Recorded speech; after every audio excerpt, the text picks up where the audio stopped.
Diagram को समझ लिया तो इसका मतलब है आप तमाम के तमाम फील्ड को अंडरस्टैंड कर सकते हैं और उसमें कैसे वर्क कर सकते हैं वो सारी चीज़ें आप समझ जाएंगे। हम बात करते हैं इंटेलिजेंस क्या होती है, फिर उसके बाद हम आएंगे आर्टिफिशियल इंटेलिजेंस की तरफ। देखिए, इंसान जब यानी एक बच्चा पैदा होता है, उसके जो वालिदैन हैं उसके सामने कोई ना कोई चीज़ उसको सिखाते हैं। फर्स्ट टाइम वो पानी को देखता है तो उसकी मम्मा, उसकी मदर टंग में उसे बताती है ये पानी है, ये सर रोटी है। काइंडली स्क्रीन शेयर कर दें, आपके डायग्राम नज़र आ जाए सर। डायग्राम नज़र नहीं आ रही सर। बैकग्राउंड नजर नहीं आ रहा, स्क्रीन शेयर नहीं हो रही मेरी। नहीं सर, आपकी स्क्रीन शेयर नहीं है हमारे साथ। सर इसकी शो हो रही है। अच्छा देखिए, जिसके साथ शेयर भी हो रही है प्रॉब्लम इंटरनेट की स्पीड की वजह से हो सकती है, क्योंकि इस वक्त मैं अपने मोबाइल से भी कनेक्ट हूँ, दूसरी चीज़ों से कनेक्ट हूँ, तो सब कुछ शो हो रही है, यकीनन सब में ठीक है, तो वो इंटरनेट की बैंडविड्थ की वजह से वो हो रहा है। चलिए, थैंक यू। तो मैं अभी कंटिन्यू करता हूँ। अच्छा, तो हम यहाँ बात कर रहे हैं कि आपको आर्टिफिशियल इंटेलिजेंस को समझना है तो सबसे पहले ये समझना होगा कि तमाम लोग अपने माइंड यूज करें। सब लोग अपने माइक म्यूट कर लें ताकि नॉइस जनरेट होती है, फिर समझते हैं। अगर आपको आर्टिफिशियल इंटेलिजेंस को समझना है तो सबसे पहले आपको ये समझना होगा इंटेलिजेंस क्या होता है। देखिए, इंसान एक बच्चा पैदा होता है, उसके माँ बाप उसके सामने जो भी नई चीज़ आती है उसके बारे में उसको सिखाते हैं। लाइक आपके सामने फर्स्ट टाइम ये एक तस्वीर है, मैं कहता हूँ ये माउस है, ये कीबोर्ड है, ये मॉनिटर है, तो इंसान उन चीज़ों को सीखता है। अभी जो सीखना है ना, इसकी ये लर्निंग बन जाती है। ये जो लर्निंग है इसका बन जाता है एक्सपीरियंस। अच्छा, लर्निंग जब वो सीख रहा होता है वो उसकी लर्निंग है, और जब वो सीख लेता है और अब कोई नई चीज़ उसके सामने आती है इससे मिलती जुलती, तो अब उसके पास जो लर्निंग है ना वो उसका एक्सपीरियंस है। वो अपने बैकग्राउंड एक्सपीरियंस की बेस पे नई चीज़, आने वाली चीज़ को देखता है और पुरानी जितनी लर्निंग होती है उससे मैच करता है, और जब मैच हो जाती है जिससे सबसे ज़्यादा वो चीज़ मैच होती है, वो कहता है कि इस चीज़ का नाम ये होगा। यानी मैं आपको कहता हूँ कि बचपन में आपको एक छोटा सा खिलौना कार दिखाई गई, बड़े होके आपने टॉय की सूरत में एक बड़ी सी कार देखी, आप कहते हैं टॉय। तो आपको पता चला कि यार ये जो कार थी, ये गाड़ी थी, ये लैंड क्रूजर थी, उस प्रीवियस चॉइस से मैच कर रही है जो बचपन में आपने सीखी थी। तो आप प्रोबेबिलिटी, ये इंटेलिजेंस थी कि आपने तमाम चीज़ें सीखी हुई थी। आपने अपनी सीखी हुई लर्निंग की बेस के ऊपर जो आपका एक्सपीरियंस है, कोई नई चीज़ आपके सामने आई और अपने एक्सपीरियंस की बेस के ऊपर डिसीजन लिया कि इस चीज़ का नाम क्या होगा या इस चीज़ को कैसे हैंडल करना है। इस लर्निंग को हम कहते हैं या इस चीज़ को हम कहते हैं इंटेलिजेंस। अच्छा, अभी जो इंटेलिजेंस है ना, इंसान में अल्लाह ताला ने कुदरती दी है। इंसान के अंदर भी यानी अगर मैं बात करूँ, एक होता है एजीआई और एक होता है ANI. AGI artificial general intelligence. इंसान के अंदर जनरल इंटेलिजेंस, इंसान हर चीज़ को हैंडल कर सकता है, वो कार भी चला सकता है, वो बाइक भी चला सकता है, वो बोल भी सकता है, वो देख भी सकता है, मल्टीटास्किंग। और ऐसा काम जो उसने ज़िंदगी में पहले कभी नहीं किया, उसके सामने अगर वो चीज़ आती है, कंडीशन के मुताबिक वो डिसीजन भी लेता है और उसको परफॉर्म करता है। ये है जनरल इंटेलिजेंस। मशीन जो होती है ना वो है नैरो इंटेलिजेंस। नैरो इंटेलिजेंस, मैंने सिर्फ आपको एक काम सिखाया है कि ये माउस उठाना और ये रखना है, तो ये आपकी नैरो इंटेलिजेंस है। आपका माइंड, आपका दिमाग सिर्फ यही काम कर सकता है कि इसको उठा सकता है और इसको रख सकता है। तो ये इंटेलिजेंस की एक यानी टाइप है, जनरल इंटेलिजेंस और नैरो इंटेलिजेंस। तो यहाँ पे ये पॉइंट आपको याद रखना है, इस वक्त पूरी दुनिया के अंदर जितनी भी सक्सेस है वो नैरो इंटेलिजेंस है। जनरल इंटेलिजेंस पे अभी तक हम नहीं पहुँचे, हमारा मकसद है जनरल इंटेलिजेंस तक पहुँचना। अच्छा, अब क्या था, ये इंटेलिजेंस इंसान में थी, अब हमें डालनी है मशीन में। जब हम मशीन में डाल रहे हैं वो उसकी रियल इंटेलिजेंस नहीं है, वो आर्टिफिशियली बनाई जा रही है। कौन बना रहा है? वो इंसान बना रहा है, वो डेटा बना रहा है, वो डिस्कस करते हैं कैसे बनाते हैं। तो अब वो जो सिखा रहा है, वो इंटेलिजेंस जो प्रोवाइड की जा रही है वो किसके जरिए प्रोवाइड की जा रही है? वो इंसान के जरिए प्रोवाइड की जा रही है। ठीक है, तो इस वजह से हम उसको कहते हैं आर्टिफिशियल। वो कुदरती नहीं है, उसको बनाया जा रहा है। तो आर्टिफिशियल इंटेलिजेंस और सबसे पहली जो फील्ड है हमारी जो जर्नल, वो है आर्टिफिशियल इंटेलिजेंस। आर्टिफिशियल इंटेलिजेंस की अगर मैं बात करता हूँ, इसके अंदर सबसे पहली जो टाइप आती है वो होती है सिंबॉलिक एआई। अगर आप डायग्राम देखें तो डायग्राम में सिंपल शो हो रहा है जी। डायग्राम की जो आप देखें सबसे ऊपर जो पहला सर्किल है उसके अंदर एआई लिखा हुआ है, आर्टिफिशियल इंटेलिजेंस। आर्टिफिशियल इंटेलिजेंस में क्या होता है कि हम, अच्छा मैं इसका सिंपल ये बताता हूँ कि हम मशीन को दो चीज़ें देते हैं। मशीन का मतलब है कंप्यूटर। अब वो कंप्यूटर कोई भी हो सकता है, वो सर्वर भी हो सकता है, वो क्लाइंट भी हो सकता है, वो एज भी हो सकता है। ये एक यानी क्या नाम है, जार्गन है। किसी भी टेक्नोलॉजी या स्पेसिफिक बिजनेस की कोई लैंग्वेज, स्पेसिफिक टर्म्स को हम जार्गन भी कहते हैं। तो ये वोकैबुलरी है आर्टिफिशियल इंटेलिजेंस की। तो हम यहाँ क्या कह रहे हैं कि हम मशीन को कुछ रूल्स देते हैं और कुछ इनपुट देते हैं, मशीन उसके अगेंस्ट हमें आउटपुट देती है। तो आर्टिफिशियल इंटेलिजेंस में क्या होता था, आप सब यकीनन बहुत सारे लोग प्रोग्रामिंग की फील्ड से मुंसलिक होंगे। कोई जावा का डेवलपर होगा, कोई पाइथन का होगा, और भी मुख्तलिफ लैंग्वेजेस के ऊपर आप वर्क कर रहे हैं।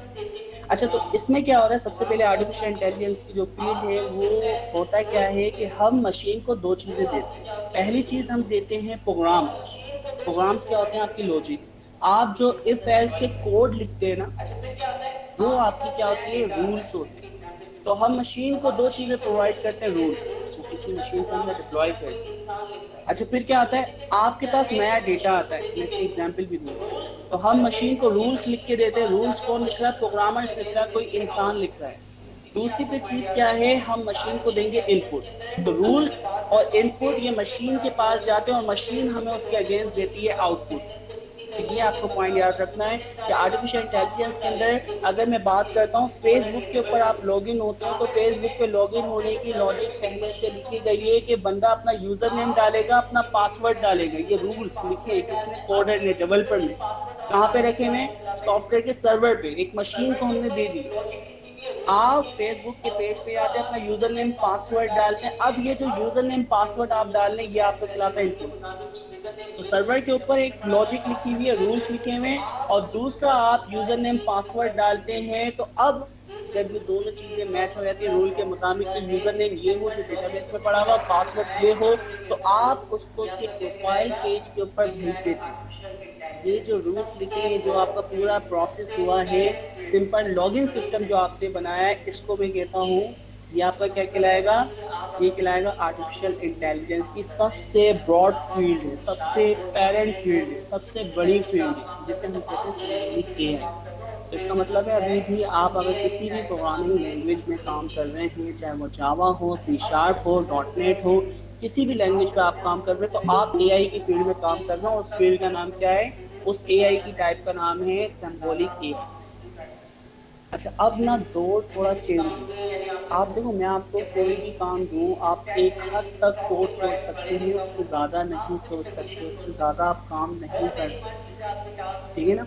मैं किसी भी काम को यानी आपको कहूँ कि भाई किसी स्टैक यानी स्टॉक के प्राइस बढ़ेंगे कम होंगे, आप कुछ कंडीशन सोच सकते हैं, और बेशुमार चीज़ें आपके टास्क हो सकती हैं कि भाई ये सारा डेटा है, क्या क्या लॉजिक होगी। तो इफ एल्स सोचने की जो हद इंसान की, एक हद तक उससे ज़्यादा नहीं सोच सकते। लेकिन अब नया दौर आया कि भाई देखो, दुनिया में जितने भी यानी आपकी एप्लीकेशन बनी हुई, उनका डेटा हमारे पास मौजूद है। तो अब लर्निंग का, मशीन को सिखाने का एक नया तरीका आया जिसको कहा जाता है मशीन लर्निंग। मशीन लर्निंग में क्या होता है कि हम मशीन को दो चीज़ें देते हैं। पहली चीज़ इनपुट, दूसरी चीज़ आउटपुट। सिंबॉलिक AI में हम इनपुट और रूल्स देते थे, जबकि मशीन लर्निंग के अंदर हम इनपुट आउटपुट देते हैं, और मशीन हमें प्रोवाइड जो करती है वो होती है आपके रूल्स। यानी जो इफ एल्स पहले प्रोग्रामर लिखा करता था, अब वो प्रोग्रामर नहीं लिख रहा, अब वो कौन लिखेगी, मशीन लिखेगी। इस वजह से इसको अब हम प्रोग्रामिंग नहीं, इसको हम कहते हैं मशीन लर्निंग।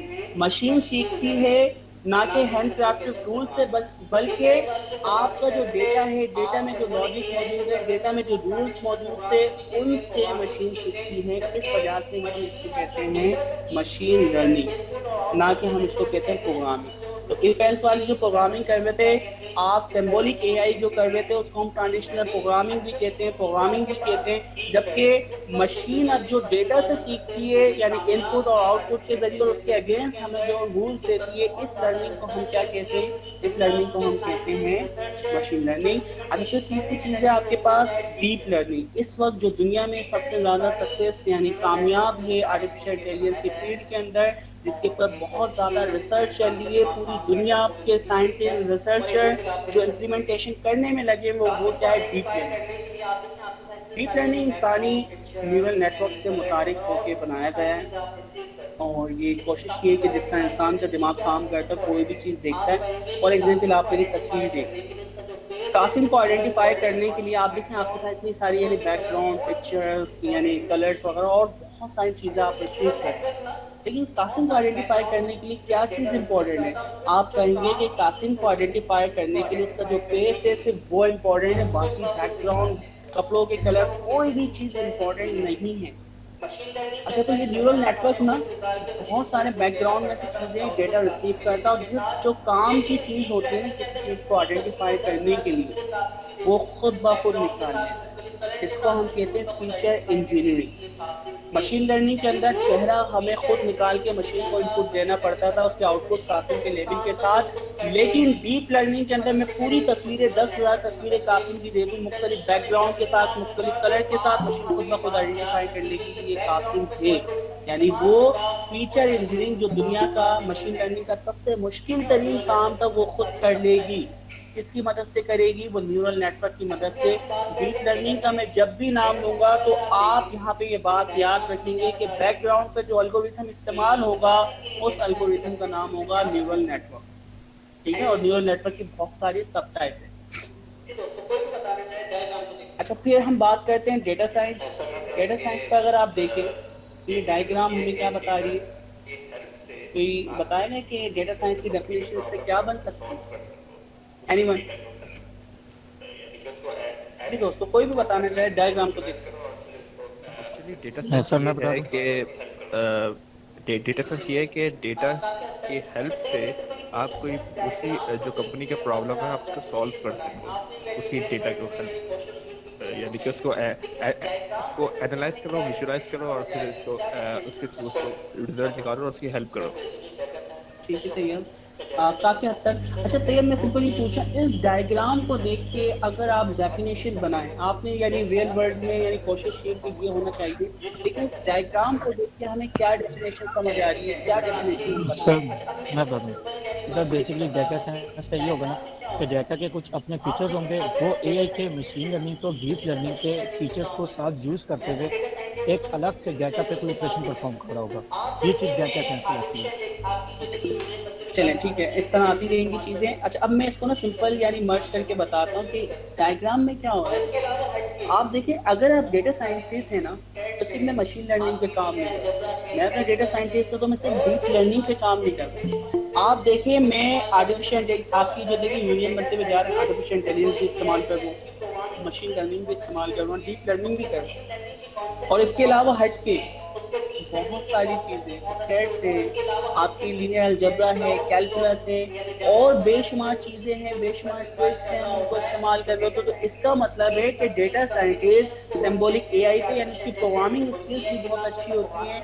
उसके मशीन लर्निंग के कॉन्सेप्ट भी बहुत अच्छे होते हैं, उसके डीप लर्निंग के कॉन्सेप्ट भी बहुत अच्छे होते हैं, और इसके अलावा हट के दूसरी चीज़ें यानी क्लाउड की और यानी डेवऑप्स वगैरह की वो दूसरी चीज़ों के ऊपर भी वर्क कर रहा होता है। तो डेटा साइंटिस्ट इन सबकी कम्बिनेशंस को हम कहते हैं, जो कि आर्टिफिशियल इंटेलिजेंस सिंबॉलिक एआई पे काम करता है, प्रोग्रामिंग अच्छी जानता है, मशीन लर्निंग के जो एल्गोरिथम है उनको अच्छा समझ सकता है, और डीप लर्निंग के जो एल्गोरिथम है उनको भी इस्तेमाल कर सकता है। ना कि सिर्फ यही और इनके अलावा भी बहुत सारी चीज़ों पर काम कर सकता है। तो डेटा साइंटिस्ट ये काम करते हैं। अभी आगे और क्लियर हो गया। जस्ट ये डायग्राम अगर आपको समझ आ गए ना, इसका मतलब है आपको पूरा सेशन समझ आ जाएगा और आर्टिफिशियल इंटेलिजेंस में करना क्या है ये सारे पॉइंट्स आपके क्लियर होंगे। तो मैं नेक्स्ट स्लाइड के ऊपर मूव होता हूँ।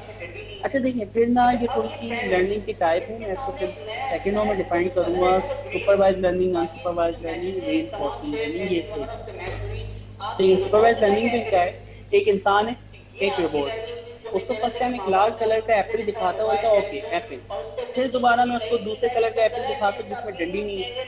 अच्छा, अब ये ट्रेंड हो गया, इसके सामने एक नया एप्पल आया जिसका जो कलर है ना वो ग्रीन है, बाकी इसकी जो मैचिंग है तमाम शेप एजेस वगैरह उससे मैच हो रही है। आपकी रोबोट में कहा ये एप्पल है। तो ये आपकी लर्निंग थी, जो मैं कह रहा था कि माँ बाप ने आपको चीज़ें दिखाई, मोबाइल, टेलीफोन, और उससे मिलती जुलती नई चीज़ आई जिसका कलर चेंज था, अपीयरेंस चेंज है, लेकिन आपने फिर भी अपनी इंटेलिजेंस की बेस के ऊपर डिसाइड कर लिया कि ये एप्पल है। ये आपकी जो लर्निंग होती है, जो आपने अपने माँ बाप से, अपने दोस्तों से, अपने टीचर से, यूट्यूब से, कोई भी डॉक्यूमेंट से, किसी न्यूज़पेपर से, कोई भी चीज़ पहले से कहीं लिखी हुई है या आपको कोई बताता है, चाहे वो वीडियो हो, ऑडियो हो, किसी भी फॉर्म में आपने किसी बंदे से या किसी भी डॉक्यूमेंटेशन से सीखी हो, इस लर्निंग को हम कहते हैं सुपरवाइज्ड लर्निंग। अनसुपरवाइज्ड लर्निंग, अब ये सुपरवाइजर का जो वर्ड था ना, इसको निकाल लो, अब सुपरवाइजर शामिल नहीं है। यहाँ पे आप देख सकते हैं एक मशीन लर्निंग का एल्गोरिथम में बहुत सारे कलर्स की मुख्तलिफ यानी आपके पीसेस हैं, मैंने मशीन लर्निंग को दी, मशीन ने खुद उसको एनालाइज किया, कोई एल्गोरिथम था, उस एल्गोरिथम की बेस पे इसने क्या किया, उसको सॉर्ट कर दिया। तो ये जो प्रॉब्लम है अनसुपरवाइज्ड लर्निंग की, ये कहलाती है क्लस्टरिंग। जैसे clustering, dimensionality reduction, auto encoder वगैरह इस्तेमाल होते हैं अनसुपरवाइज्ड लर्निंग की एग्जाम्पल में।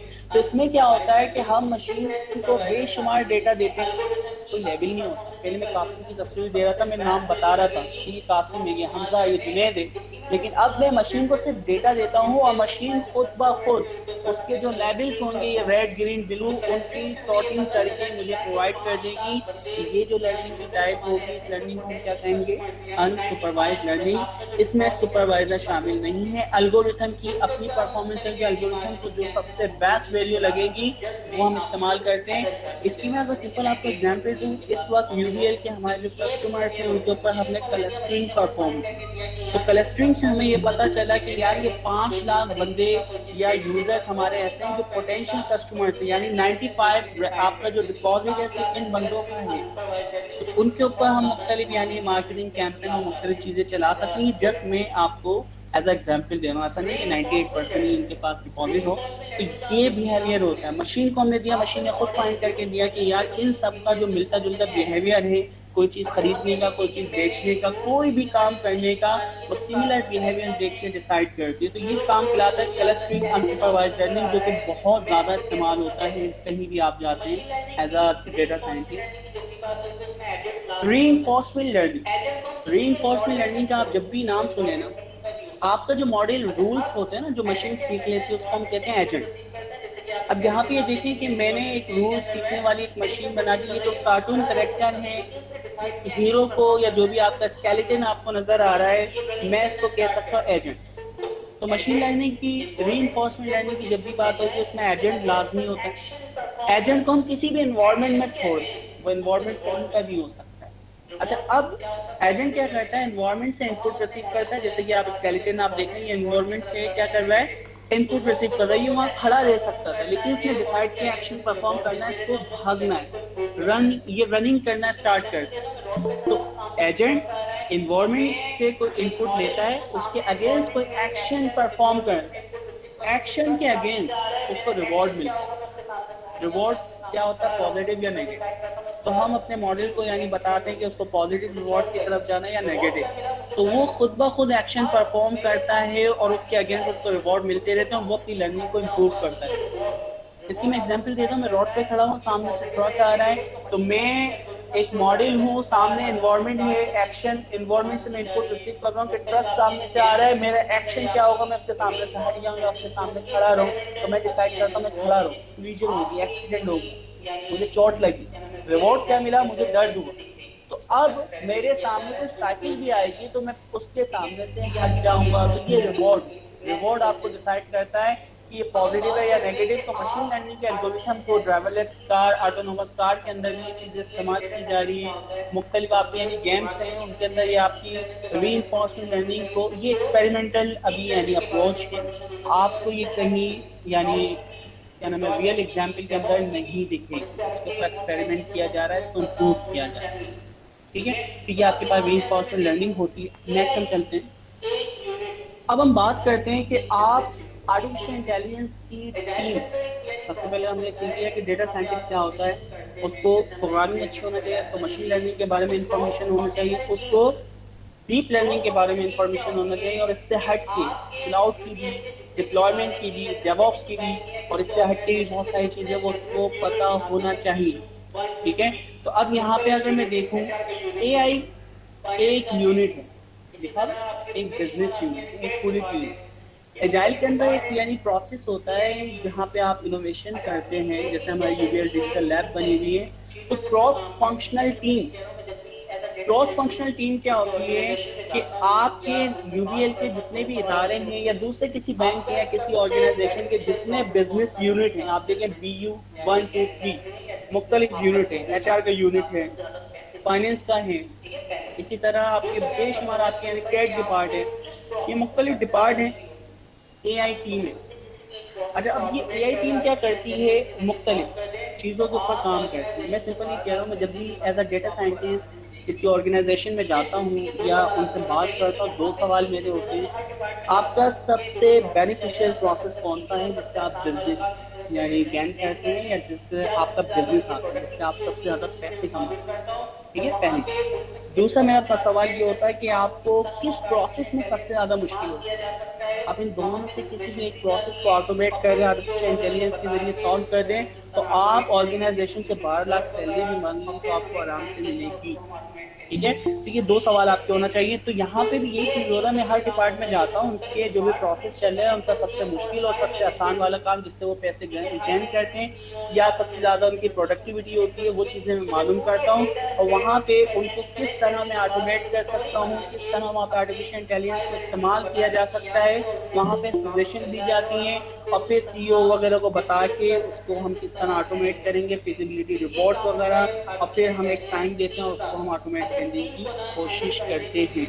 तो AI टीम का ये काम होता है कि वो मुख्तलिफ डिपार्टमेंट से कनेक्ट होती है और हाई मैनेजमेंट, ठीक है, हाई मैनेजमेंट CEO या अपर मैनेजमेंट की जो टीम है उनसे कनेक्ट होती है। तो वो पूरा डेटा स्टेट्स यानी कलेक्ट करने के बाद एक स्टोरी बना के अपने हाई मैनेजमेंट को बताती है कि यार ये ऑर्गेनाइजेशन में काम चल रहा है और हम इसको किस तरह इम्प्रूव कर सकते हैं, किस तरह हैंडल कर सकते हैं। तो ये काम होता है आर्टिफिशियल इंटेलिजेंस टीम का। अच्छा, इस टीम को ना हैंडल करने के लिए हमारे पास हाई मैनेजमेंट यानी कुछ ग्रेड होते हैं, कुछ डेजिग्नेशन है, CIO तो इस वक्त chief information officer, CTO technical officer, आपका डेटा ऑफिसर या डिजिटल ऑफिसर हम कह सकते हैं, और इसी तरह चीफ AI ऑफिसर, ये कुछ डेजिग्नेशन है जिसके अंडर में ये AI टीम आ सकती है, ठीक है। तो आपको समझ आया AI टीम की कितनी डिमांड है, वो सिर्फ एक डिपार्ट से कनेक्ट नहीं है, हर डिपार्ट से कनेक्ट होती है और उनको कुछ ना कुछ बताती है कि किस तरह आप अपने चीज़ों को इम्प्रूव कर सकते हैं, ठीक है। अच्छा, फिर हम नेक्स्ट चलते हैं। ये बड़ी इंपॉर्टेंट चीज़ है, ये आपके क्या नाम है माइक्रोसॉफ्ट का, गूगल या बल्कि हाँ माइक्रोसॉफ्ट का है data science life cycle. Data science का लाइफ साइकिल क्या है, अगर आप डेटा साइंटिस्ट बनना चाह रहे हैं तो आप स्टार्ट कहाँ से करें। देखिए, सबसे पहले यहाँ पे लिखा हुआ है स्टार्ट और बिजनेस अंडरस्टैंड। जब भी आप एज अ डेटा साइंटिस्ट किसी ऑर्गेनाइजेशन को ज्वाइन करेंगे, आपका पहला काम होगा उस बिजनेस को समझना। जब तक आप उस बिजनेस को नहीं समझ सकते, आप उसको इम्प्रूव कैसे कर सकते हैं। तो बिजनेस को समझना बहुत इंपॉर्टेंट होता है। अच्छा, मैं ये नहीं कह रहा कि आप 3 दिन में 3 महीने में पूरे बिजनेस को समझ जाएंगे, तो फिर क्या तरीका होगा। क्रॉस फंक्शनल टीम की जो मैंने बात की है, तो क्रॉस फंक्शनल टीम उस डोमेन के जो एक्सपर्ट होंगे उनके साथ आप बैठे और उनसे ज़रा मालूम करें कि किस चीज़ से हम ज़्यादा बिजनेस करते हैं और किस चीज़ से हमारी ये मुश्किल चीज़ होती है, हम उसको इम्प्रूव कर सकते हैं। तो यहाँ पे आप सबसे पहले बिजनेस को समझेंगे, ये सबसे इम्पॉर्टेंट पार्ट है इसका।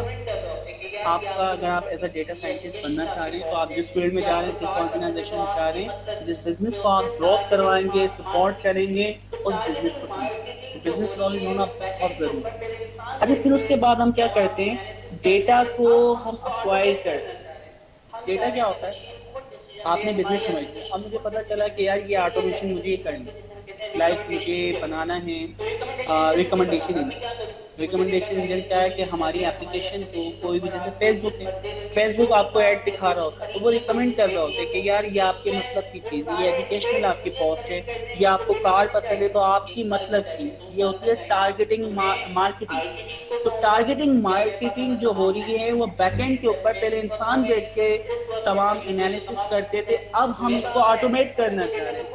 हम चाह रहे हैं कि मशीन खुद डिसीजन ले, हमारी एप्लीकेशन खुद डिसीजन ले। तो इसके लिए एक एप्लीकेशन बनती है जिसमें कहते हैं रिकमेंडेशन इंजन। तो रिकमेंडेशन इंजन मुझे बनाना, अब मैं क्या करूँ, मुझे डेटा चाहिए, जो भी बिहेवियर हमारी एप्लीकेशन के ऊपर आके जिस बंदे ने भी जो भी काम किया है, कोई चीज़ खरीदी है, कोई चीज़ बेची है, कहीं पे क्लिक किया है, वो सारे स्टेट्स मुझे कलेक्ट करने हैं, वो डेटा मुझे चाहिए, 1 साल का चाहिए, 2 साल का चाहिए। तो मैं IT टीम को कहूँगा, या मेरे पास अगर तमाम एक्सेस हैं, जैसे अभी मैं इस वक्त इनोवेशन में हूँ, तो इस वक्त मेरे पास UBL के तमाम एक्सेस हैं, तो मेरे पास अगर एक्सेस है तो वो डेटा मैं खुद गेट करने की कोशिश करूंगा।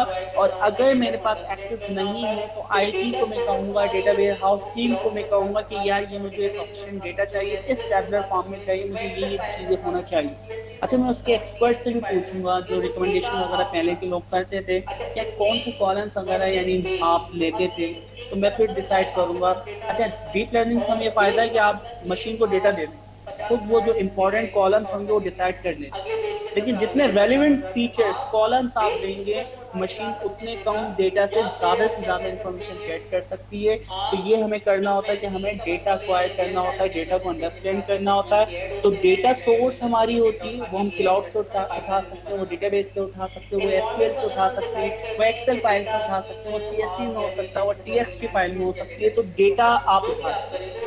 अच्छा, स्ट्रीम वर्सेस बेच, तो अब ये स्ट्रीमिंग का मतलब है लाइव आपके पास डेटा आ रहा होता है, और बेच का मतलब है आप 50,000 डेटा एक दफ़ा उठा के लिया है, अगले बेच के अंदर आगे भी 50,000, तो आप बेच की सूरत में उठा के ला सकते हैं डेटा। या फिर आप क्या कर सकते हैं, आप फ्रिक्वेंसी का मतलब है यानी रियल टाइम के अंदर जैसे जैसे आपकी फ्रिक्वेंसी ऐड होती है, नया डेटा ऐड होता है, तो मैं वो डेटा उठा के भी ऐड कर सकता हूँ, पाइपलाइन हमें बनाना पड़ती है। इन्वायरमेंट वगैरह हम डिसाइड करते हैं कि डेटा की जो आप यानी एक्सप्लोटरी एनालिसिस या डेटा की प्रोसेसिंग जो भी आप करेंगे वो कहाँ करेंगे।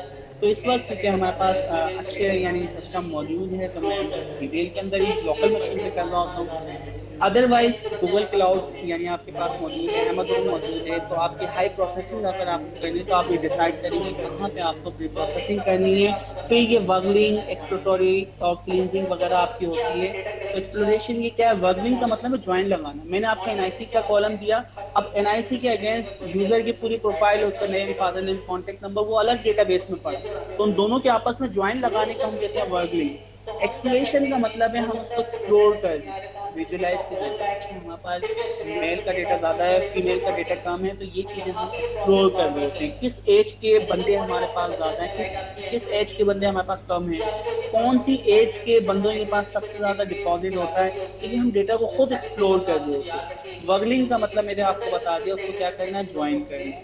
अच्छा, फिर उसके बाद ये आपने डेटा कलेक्ट किया, फिर हम करते हैं मॉडल। मॉडलिंग में क्या होता है, हम डीप लर्निंग, मशीन लर्निंग का कोई भी एल्गोरिथम डिसाइड करते हैं और ये डेटा उसको देते हैं, मशीन उसको सीख लेती है और हमें रूल्स देते हैं। रूल्स जब मिल जाते हैं तो हम क्या करते हैं, हो सकता है उसके रिजल्ट अच्छे नहीं आ रहे तो हम कुछ डेटा और लाएंगे, फिर भी अच्छे नहीं आ रहे कुछ डेटा हम कम करेंगे। तो ये मॉडलिंग और यहाँ पे ये प्रोसेस बार बार चलता है। अच्छा, जब मॉडल आपका बन जाता है, लाइक आपकी एक्यूरेसी, ये आपकी होती है परफॉर्मेंस मैट्रिक्स। सिर्फ हम एक्यूरेसी को नहीं देखते, इसके अलावा भी होती हैं। तो अभी फिलहाल आपसे याद रखें, एक्यूरेसी होती है कि टोटल कितनी सही में से सही चीज़ों को उसने आपकी लेवल किया है, या उसकी क्या नाम है, आपके सिस्टम प्रेडिक्शन की। अच्छा, जब आपके पास एक मॉडल आ जाता है, रूल्स आ गए, तो हम उसको डिप्लॉय करते हैं। अब यहाँ पे बड़ी इंपॉर्टेंट जो मैं बात किया था, डिप्लॉयमेंट। डेटा साइंटिस्ट सिर्फ ये नहीं है कि आपने मॉडल बनाया बात खत्म, नहीं, आपको डिप्लॉयमेंट आना चाहिए, एंड टू एंड एप्लीकेशन।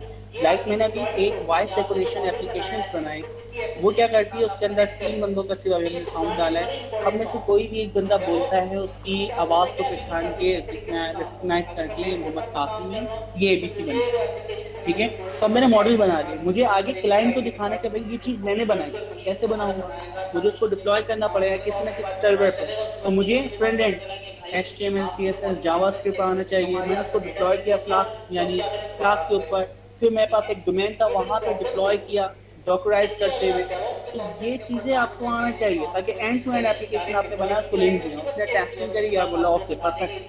तो ये आपकी डिप्लॉयमेंट होती है कि आपने जो मॉडल बनाया है उसको किसी एप्लीकेशन के साथ आप कनेक्ट करें, तो ये डिप्लॉयमेंट बड़ा इंपॉर्टेंट पार्ट। तो डेवऑप्स अच्छा, अब होता क्या, अभी भी ट्रेडिशनल तरीके से काम है। अगर मैं बैंक के साथ में काम कर रहा हूँ तो मुझे वो एप्लीकेशन बना के, मॉडल बना के आईटी डिपार्ट को देना पड़ेगी। आईटी डिपार्ट उसके पीछे पूरी वर्चुअल मशीन्स वगैरह बनाएगा, ट्रांजिशनल तरीके से काम करेगा, उसके बाद डिप्लॉय करेगा। उसके बाद 6 महीने बाद पता चला कि भाई आपने जो मॉडल बनाया था उसकी एक्यूरेसी कम आ रही है, आपका डेटा चेंज हो गया, तो अब क्या करें, दोबारा आप करें।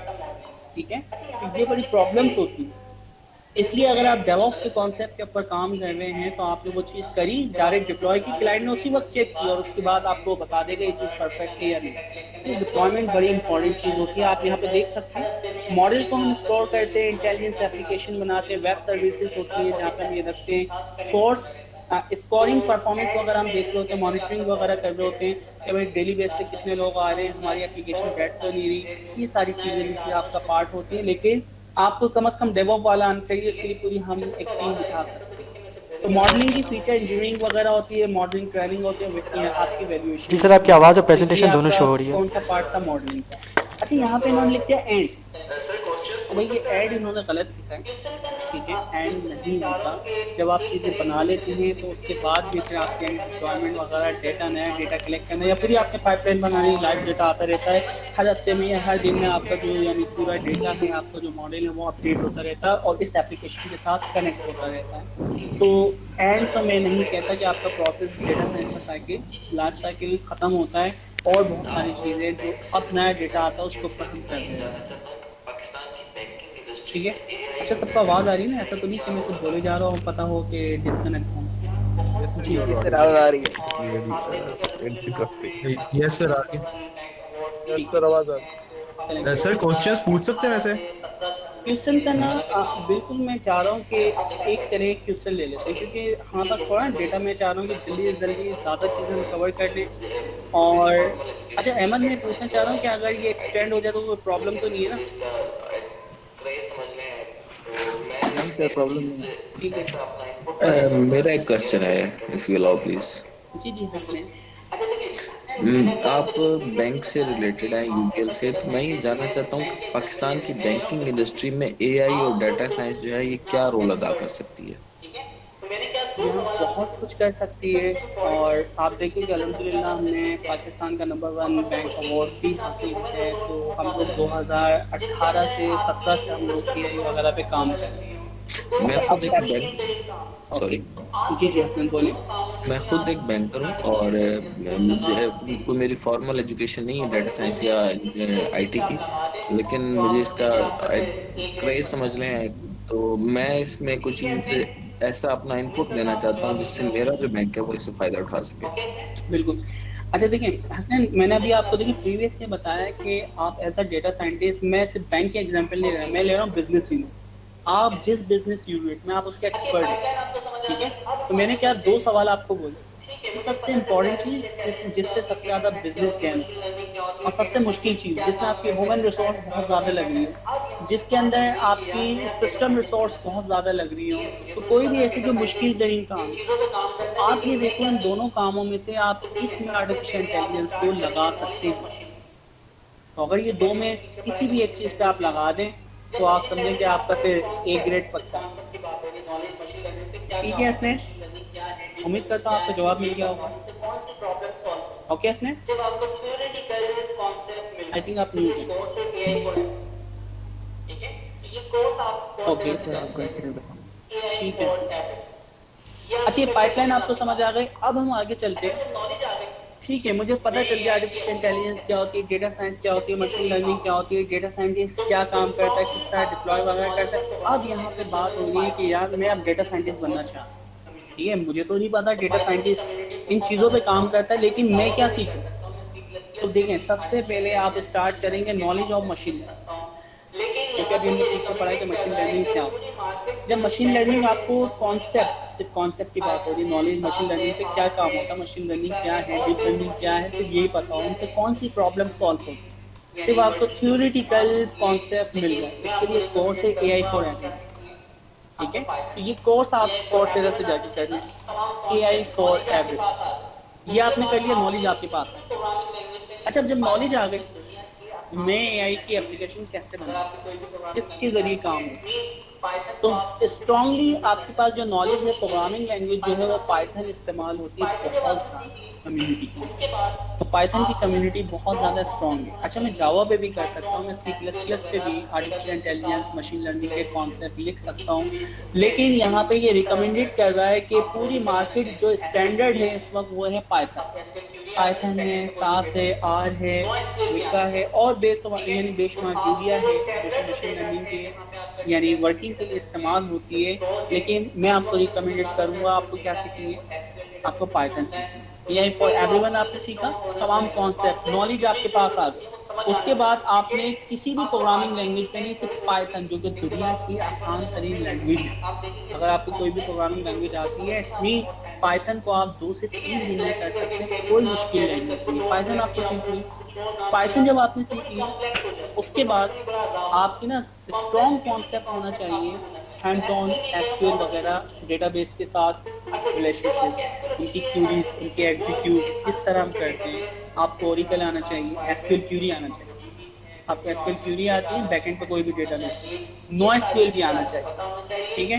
तो आपको टेबलर जो डेटा है जहाँ पे आपका डेटा किसी डेटाबेस में स्टोर है, तो इस वक्त क्योंकि ज़्यादातर जो डेटा है वो एसक्यूएल डेटाबेस में होता है, तो एसक्यूएल को आपकी स्ट्रॉन्ग होना चाहिए। कॉम्प्लेक्स क्यूरी जो होती है वो समझ आना चाहिए, ठीक है। आपको आती है थोड़ी बहुत भी, लेकिन जब आप बैंक वगैरह में उतरेंगे ना आप देखेंगे इतनी कॉम्प्लेक्स क्यूरी होती है, उसको समझने में आपको बहुत टाइम लगता है, ठीक है। यानी सिलेक्ट करके एक टेबल बनाया, उस टेबल से कुछ और सिलेक्ट किया, फिर कुछ और नाम दिया, तो बड़ी कॉम्प्लेक्स हो जाती है, उसको समझने में बड़ा अजाब होता है। कॉम्प्लेक्स क्यूरी के कॉन्सेप्ट आपको होना चाहिए, तो एसक्यूएल में कह रहा हूँ बहुत अच्छी होनी चाहिए।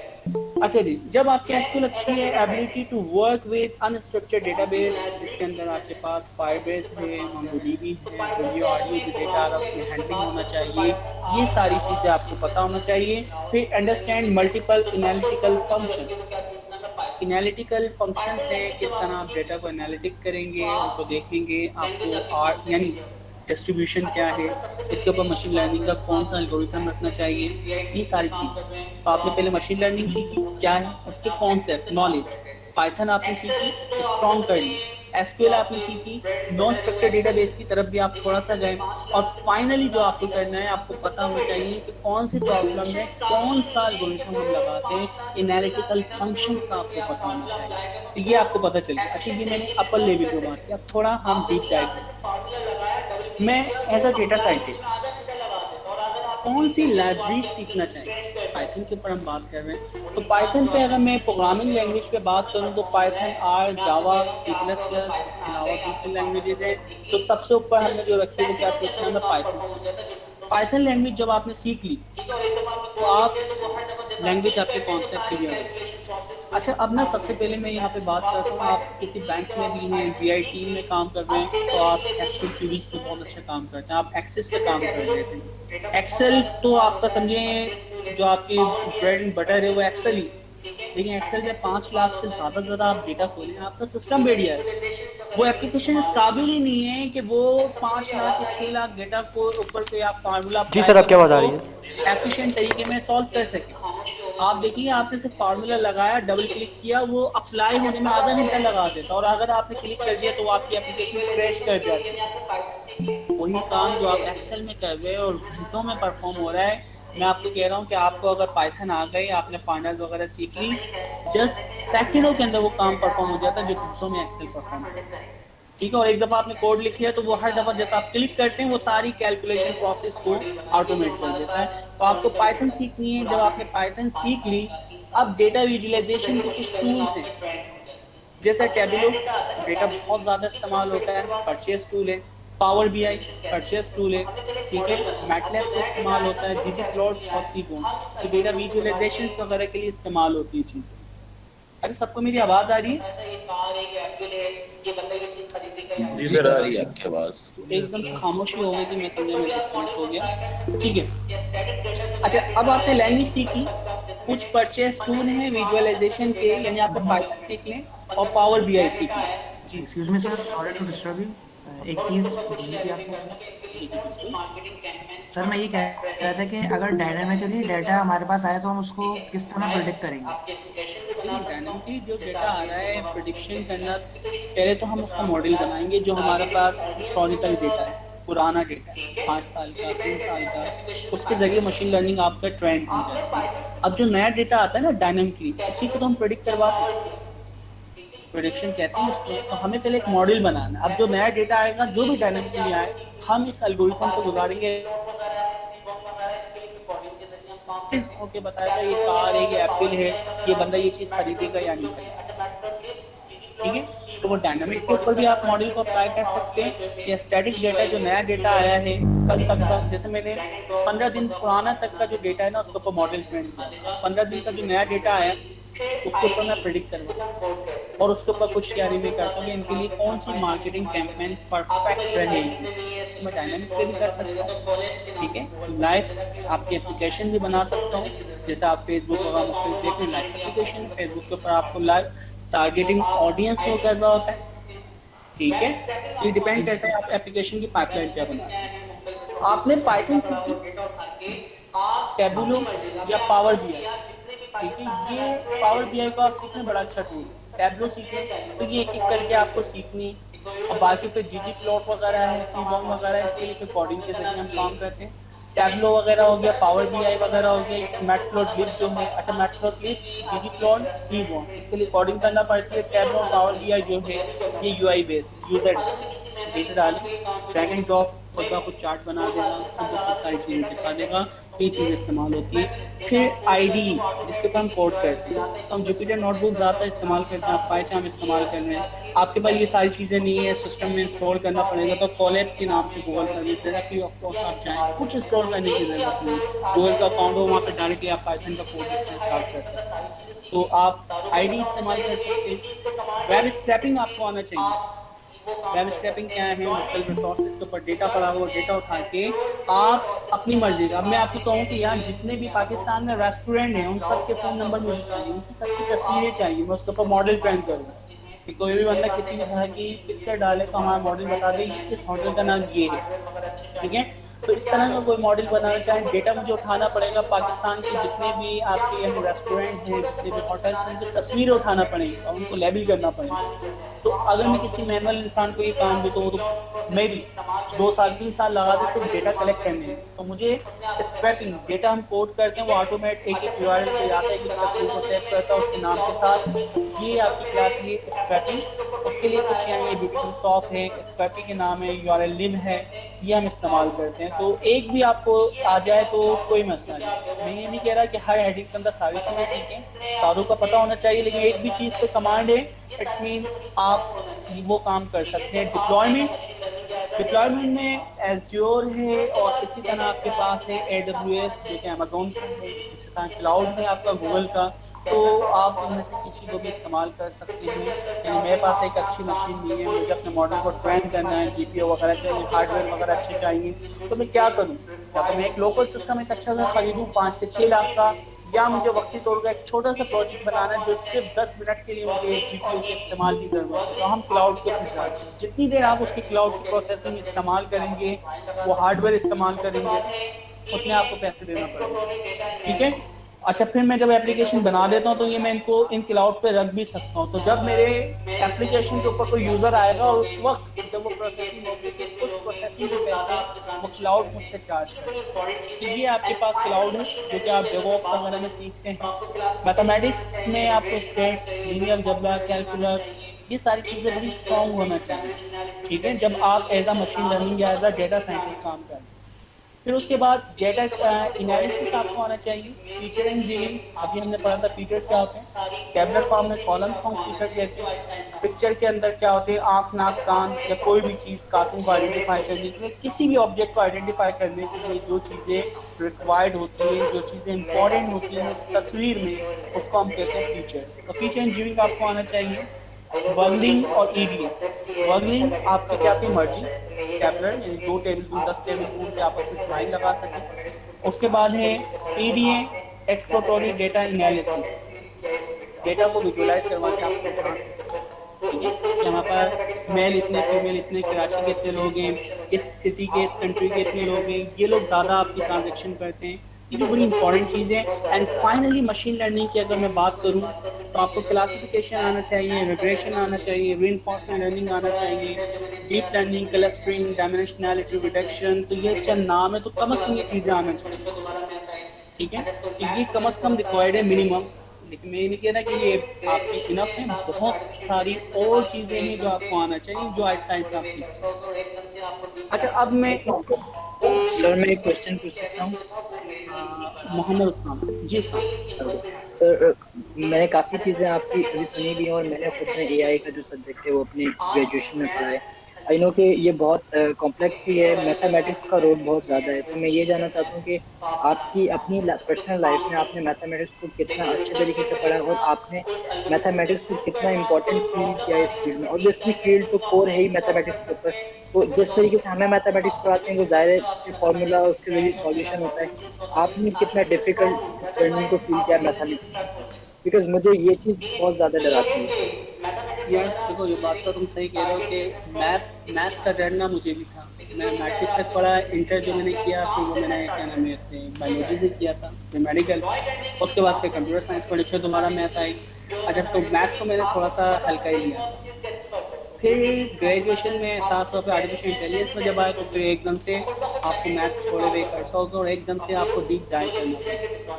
तो डिफ़िकल्टी लेवल जो था वो मेरे लिए भी बड़ा था, लेकिन वही है कि हिम्मत नहीं हारनी, ठीक है। अच्छा, फिर मैं दूसरा कहता हूँ कि इम्प्लीमेंटेशन के लिए आपकी मैथ्स हल्की मुल्की भी है ना, ठीक है। इंटर वाली भी अगर आपकी मैट्रिक यानी वो अच्छी है मैथ, तो आप आराम से काम कर सकते हो, काम कर सकते हो। लेकिन रिसर्च पेपर लिखना, उस एल्गोरिथम को इम्प्रूव करना, कोई प्रॉब्लम आ रही है उसमें डीप डाइव करके उसको आप कैसे सॉल्व कर सकते हैं, तो वो लॉजिकल कॉन्सेप्ट आपके जब भी बिल्ड होते हैं जब आपकी मैथमेटिक्स, स्टैट्स वगैरह, प्रोबेबिलिटीज वगैरह, ये सारी चीज़ें स्ट्रॉन्ग होंगी। अदरवाइज आप कहीं ना कहीं स्ट्रक हो जाएंगे, ठीक है।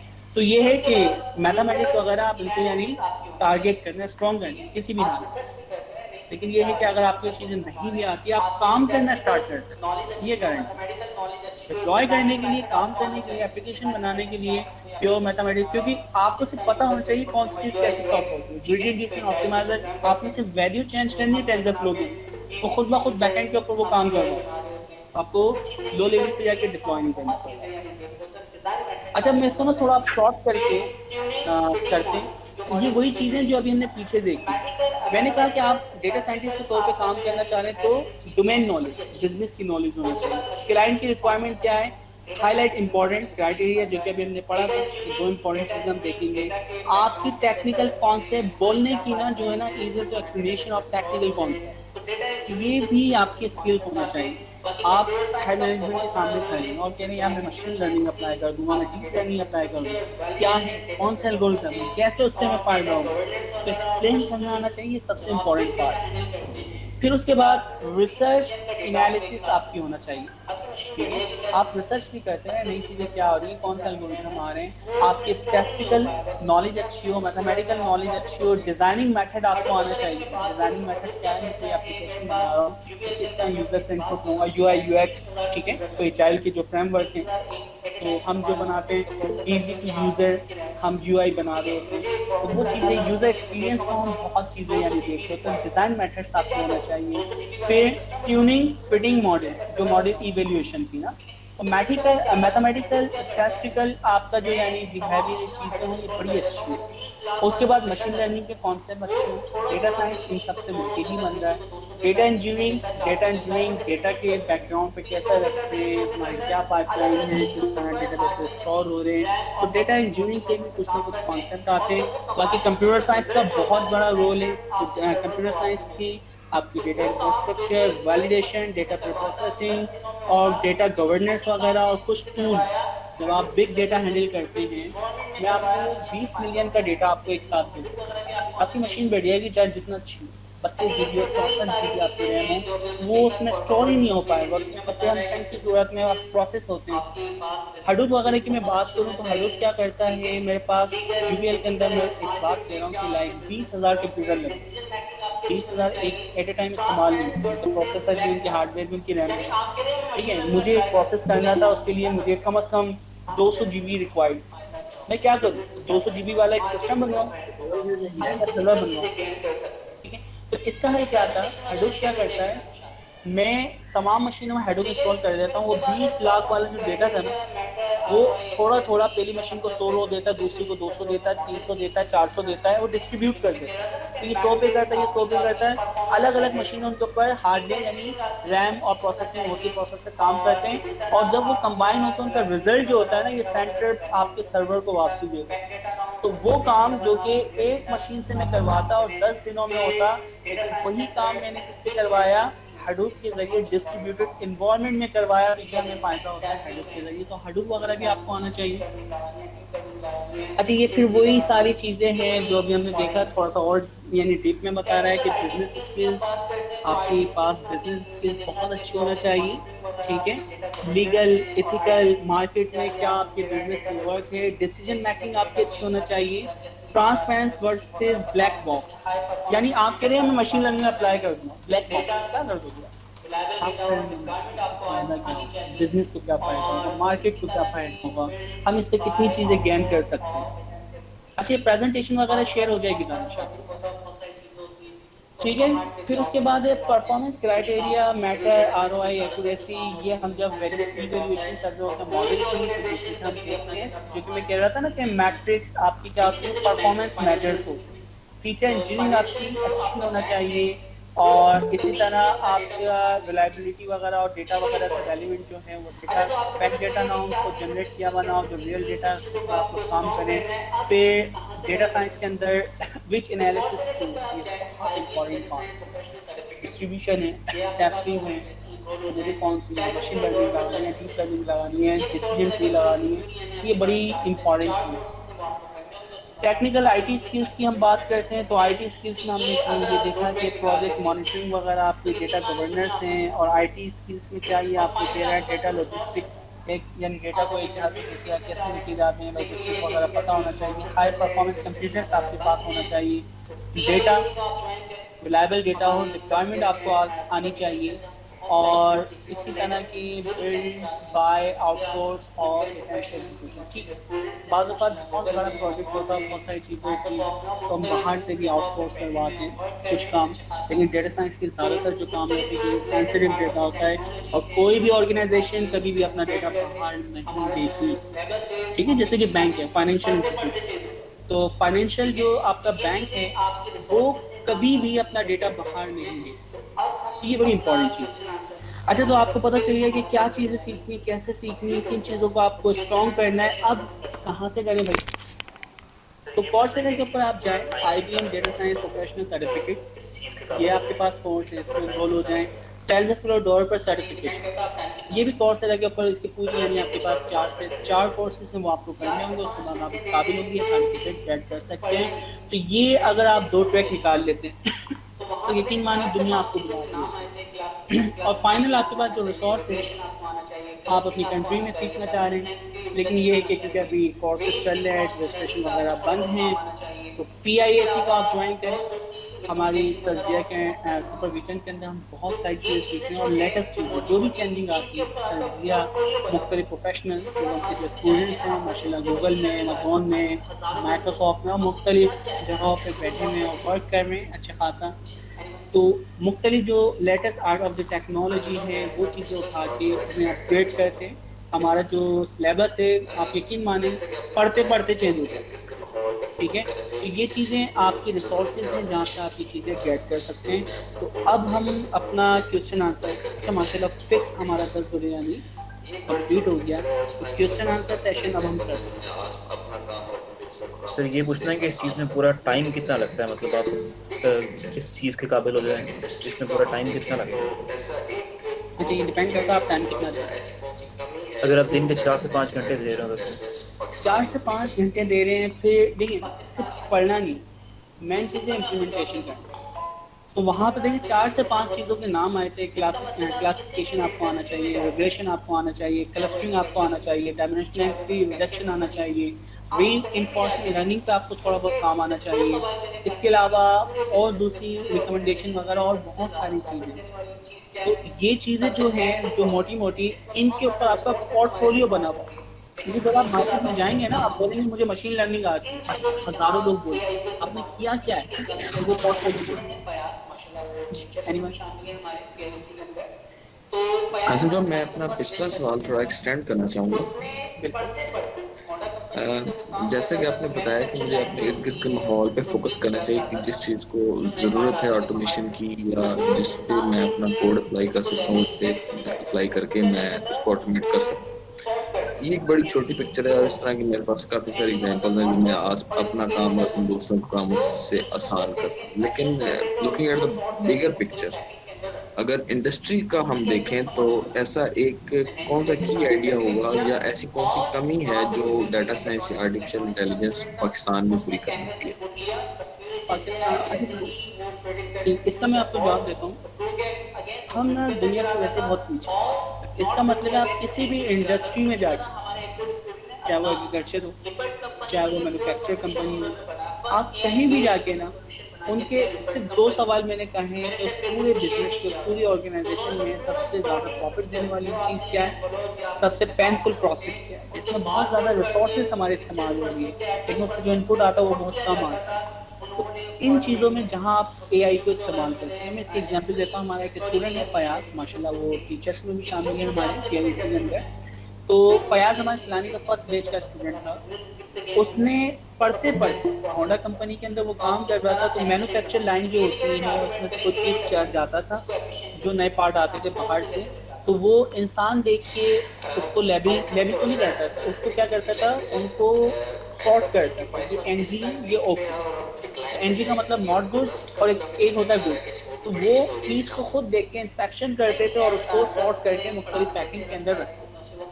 उसने क्या किया, उसका मॉडल बना, उसने मैच से लेके सारा डेटा कलेक्ट किया और वहाँ पे, क्योंकि उसकी मैकेट्रॉनिक्स इलेक्ट्रॉनिक्स का स्टूडेंट था, उसने कैमरे से इनपुट लिया, तस्वीर जैसे आए, जैसे ही वो प्रेडिक्ट करती ट्रू या फॉल्स, तो ट्रू के अगेंस्ट वो गुड के अंदर गिराता था और नॉट गुड के अगेंस्ट वो एनजी में गिराता था। इसी तरह हमारे एक और स्टूडेंट ने अदनान, लिपर्ट कंपनी के लिए पूरा सॉल्यूशन उन्होंने बनाया, फर्स्ट एआई बेस्ड उन्होंने सॉल्यूशन बना के दिया लिपर्ट्स कंपनी को, तो मैंने शायद फेसबुक पे शेयर भी किया हुआ है। तो उन्होंने तो पूरा सॉर्टिंग सिस्टम, जो आपकी एनवेलप या आपके जितने पार्सल होते हैं उनके बार कोड पढ़ के, उनके पिक्चर्स पढ़ के, उनके एड्रेस पढ़ के उनको सॉर्ट किया जाता था, उन्होंने उसको ऑटोमेट कर दिया। उसकी तो यूट्यूब वगैरह पे मैंने यानी पूरी स्टोरी भी यानी शेयर की, तो उसको देखें। वो चीज़ें आप किसी भी इंडस्ट्री में जाएँ तो उनकी यानी चीज़ें देखें, उनका सबसे बड़ा बिजनेस किससे गेन हो रहा है और सबसे पेनफुल प्रोसेस उसको आप किस तरह एफिशिएंट बना सकते हैं। मैं ये नहीं कह रहा कि ऑटोमेट करें, एआई लगाएं, उसको एफिशिएंट कैसे बना सकते हैं, आप कॉस्ट को कैसे बचा सकते हैं। पाइथन के हवाले से आपने कहा कि बड़ी इजी लैंग्वेज है। ऐसा तो नहीं कि पाइथन इस टाइम पीक पे है और अब डिक्लाइन पे जाएगी, क्योंकि अब रस्ट का भी काफ़ी सुनने में आ रहा है कि जी वो भी बड़ी इन हो रही है इस काम में। नहीं यार, रस्ट हमने पढ़ाना, जैसे रस्ट आई थी हमने उसी वक्त पढ़ाना स्टार्ट की थी। आपने शायद सीबीओ की क्लासें देखी भी होंगी, तो सर जिया ने पढ़ाना स्टार्ट की थी, तो उसके अंदर यानी मैं भी कंट्रीब्यूट कर रहा था। तो रस्ट जैसे आई थी, रस्ट का पर्पस अलग है, वो लो लेवल के ऊपर काम करती है। पाइथन की जो कम्युनिटी है वो अलग है, वो एआई पर्पस है। हाँ, ये हो सकता है कि बिल्ट इन लाइब्रेरी आ जाए, मैं ऊपर पाइथन लिखूँ, नीचे वो रस्ट के ऊपर कंपाइल करूँ, ठीक है। तो ये प्रॉबली ये चीज़ें होंगी, बल्कि आ भी चुकी है। पाइथन और रस्ट के कम्बिनेशन में पाइथन कोड लिखता हूँ, रस्ट में कन्वर्ट हो गया। सर, वेब एनालिटिक्स और डेटा एनालिटिक्स में क्या डिफरेंस है?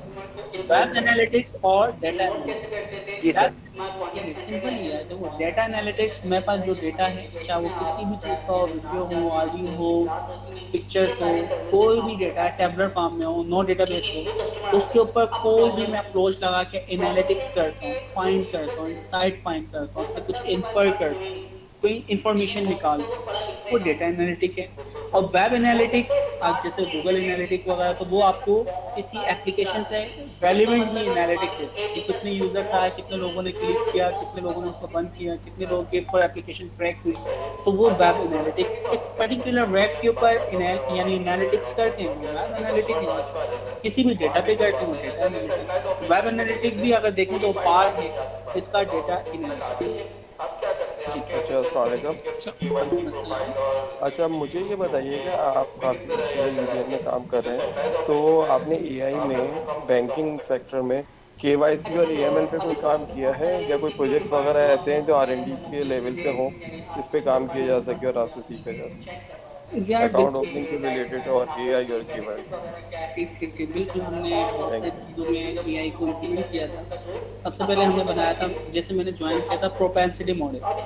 प्रोपेंसिटी मॉडल क्या था, हम कस्टमर को इम्पोर्ट करते। तो इम्पोर्ट कैसे करते थे, हमारा कॉन्टैक्ट सेंटर का एजेंट उसे कॉल करता है, उसे कहता है ये सर ये हमारी एप्लीकेशन है, आप यानी ब्रांच जाते हैं, आपकी मुश्किलात होती हैं, ये सारी सर्विसेज आपको ऐप पे मिल जाती हैं। ठीक है, वो कस्टमर आ जाता था। अब प्रॉब्लम ये है कि वो जो यूज़र है, हो सकता है उसके पास स्मार्टफोन ही नहीं, ठीक है, हो सकता है वो पढ़ा लिखा ही ना हो, बिल्कुल सही। हो सकता है स्मार्टफोन है, इंटरनेट ही है। अच्छा, अब इस तरह की ना बहुत सारी चीज़ें आती थी। इसका मतलब है हमारी 80% जो कॉल्स थी वो रिस्पॉन्स उनका पॉजिटिव नहीं होता था। सही।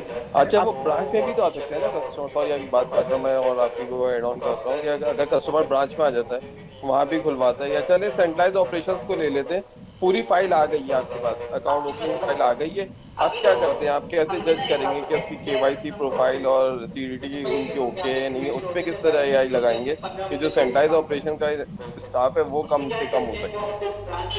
अच्छा देखो, अब इसमें ना बहुत सारी सीपीयू डिपार्ट जो आपको होता है, वो मुख्तलिफ चीज़ें, यानी आपकी जो प्रोफाइल उनके पास पूरी आती है, वो चेक करना होता है कि लाइक नाज़ा की वेरिसेस वगैरह क्या है, उनका सिग्नेचर वगैरह, और बहुत सारी चीज़ें होती हैं। जब वो हमें ओके करते हैं तो उनका जो अकाउंट होता है वो एक्टिव होता है। एग्जैक्टली। अब इसके अंदर हम ये कर सकते हैं कि जो नादरा की वेरिसेस वगैरह हो रही हैं, इनके लिए हम कोई मशीन लर्निंग इस्तेमाल करें, ठीक है।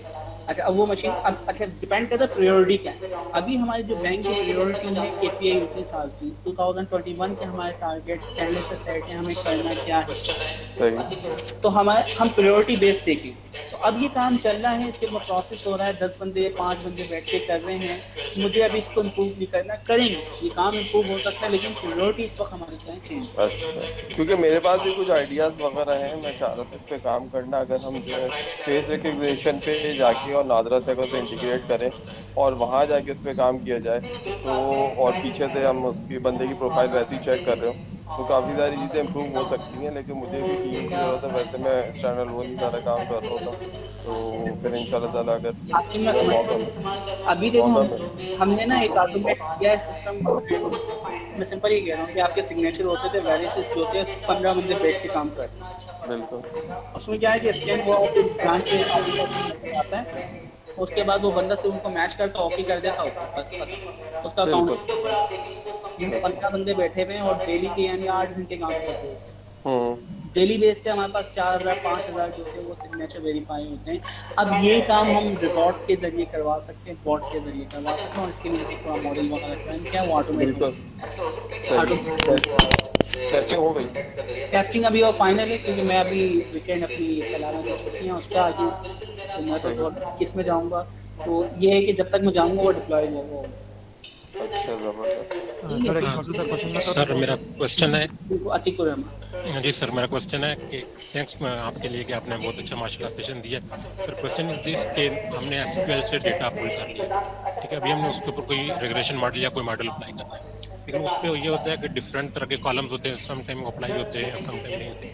तो उसमें क्या ट्रायल एंड एरर को हम चेक करते हैं या कोई और उसका मेथड होता है, इस तरीके से हम उसको कर सकते हैं?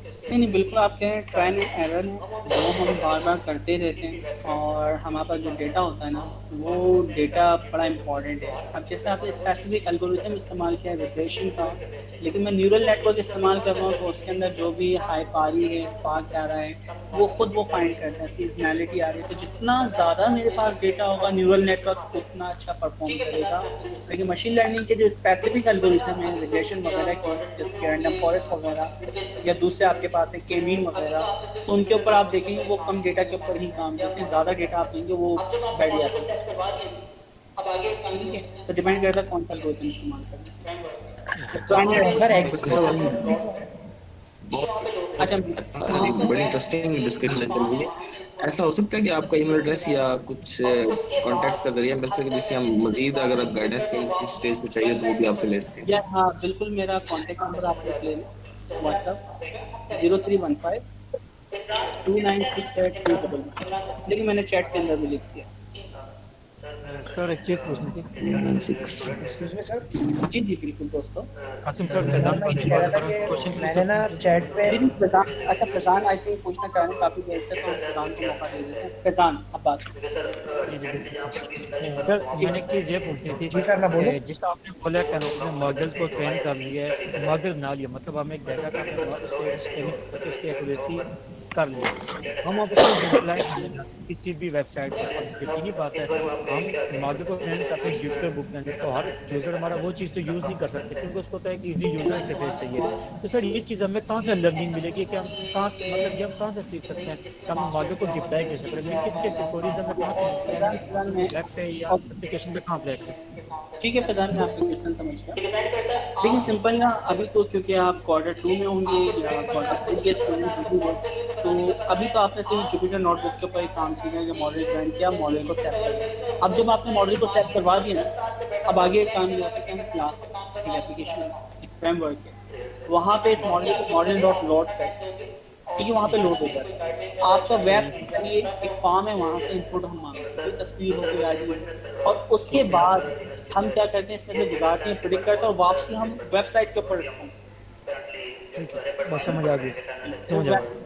हम करेंगे। इमरान कहना चाह रहे हैं आप? इमरान इमरान वालेकुम अस्सलाम। जी सर मेरा क्वेश्चन जैसे अंडर ग्रेजुएट स्टूडेंट है सर मैं ग्रेजुएट स्टूडेंट हूँ और मैं क्वेश्चन पूछना चाह रहा हूँ, as a graduate student data science में क्या कर सकता है? क्योंकि सर नेट पे जहाँ पर भी सर्च करो तो वहाँ पर आता है कि 75% वो लोग काम कर सकते हैं जो हायर स्टडी कर रहे हैं, मतलब 20% लोग ऐसे हैं जो ग्रेजुएट में होकर वो डेटा साइंस पे काम करते हैं। तो सर इस बारे में आप क्या कहेंगे, मतलब as a graduate student data science पे, डेटा एनालिसिस का काम कर सकता है? इमरान, तुम्हारा मैं सवाल समझ गया। ये ऐसा कोई वो नहीं है कि भाई किसी ने मास्टर किया होगा, पीएचडी किया होगा, या उसका बहुत ईयर का एक्सपीरियंस है, वही डेटा साइंस का मशीन लर्निंग पे काम कर सकता है। नहीं, ऐसा नहीं। ये डिपेंड करता है आप कितनी मेहनत कर रहे हैं, ठीक है, आपको ट्रैक पता है, आपको चीज़ें एक्सक्यूज मी सर, पोर्टफोलियो को बनाने का पता है। सर ये एक सवाल था सोफ़ी खान की तरफ से था कि मैं पीएचपी डेवलपर हूँ, तो क्या मैं मॉडल्स को पीएचपी वेबसाइट पे यूज़ कर सकती हूँ? मैं डेटा साइंस के ऊपर काम कर रहा हूँ, उससे ज़्यादा काम डिमांड टोटली आपके ऊपर है, आप कितना टाइम दोगे, और इंशाल्लाह मेरी कोई गाइडलाइन वगैरह चाहिए कहीं पर उस तक हो।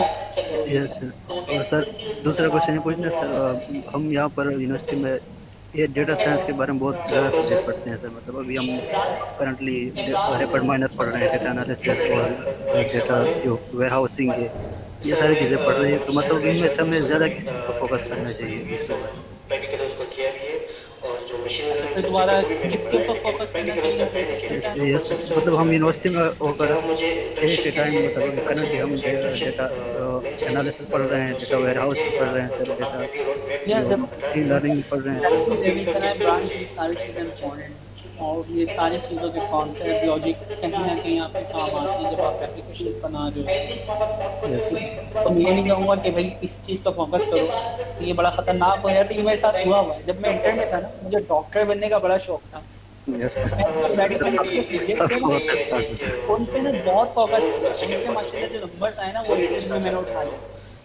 अच्छा, और जो बाकी के थे वहाँ पर मतलब तो फिर मुझे एहसास हुआ कि नहीं भी ऐसा नहीं है, फोकस आपको सब पे करना है, तो सब पे फोकस करना है।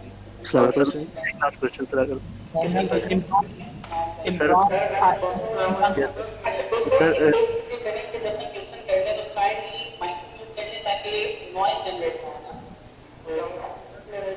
हाँ बिल्कुल यार, PHP के साथ इंटीग्रेट कर सकते हैं, और पाइथन की यानी आप मॉडल को आप अपाचे सर्वर के ऊपर आपकी पाइथन चल जाती है, तो वो कैसे चलती है उसको ज़रा आप यूट्यूब वगैरह कर लीजिए। सर जी इमरान मेरा एक सवाल है सर। मैं एक कंप्यूटर साइंस ग्रेजुएट हूँ सर, मैंने एक डेटा साइंस पढ़ी हुई है सर, वो प्रैक्टिकली उसको किया भी है, और जो मशीन लर्निंग सब्जेक्ट है वो भी मैंने पढ़ा है, लेकिन प्रैक्टिकली उसको अप्लाई नहीं किया, लेकिन जो कॉन्सेप्ट है वो मुझे आते हैं। तो क्या मुझे इंटर्नशिप के लिए अप्लाई करना चाहिए, मुझे इंटर्नशिप मिल जाएगी जो स्टडी मैंने किया, या जो आपने भी रोड मैप बता दिया वो कंप्लीट करके फिर मुझे ट्राई करना चाहिए? सलमान देखो सब कॉन्सेप्ट क्लियर है, सब कुछ मैं आपके सबसे पहले बनाओ अपना पोर्टफोलियो है कि तुम्हारा पोर्टफोलियो में सबसे बाद मार्केट में अप्लाई करना। इसके बाद दूसरी चीजें जो मैंने सर्टिफिकेशन बताई ना सब बहुत अच्छा सर, सर मैं ऑलरेडी PIAS जो है ना उसमें हूँ, सेकेंड क्वार्टर में, वो भी मैं साथ कर रहा हूँ, लेकिन एक गाइडलाइन नहीं है सर। अगर आप क्लियर कर दे या फिर व्हाट्सएप के थ्रू मैं आपके साथ कांटेक्ट कर लूँ तो it will be really appreciated sir. जी सर, थैंक यू सर। मैं अच्छा तो एक चीज़ ये करें कि जब मैं क्वेश्चन कर लें तो काइंड कर लें ताकि नॉइज जनरेट ना हो ना।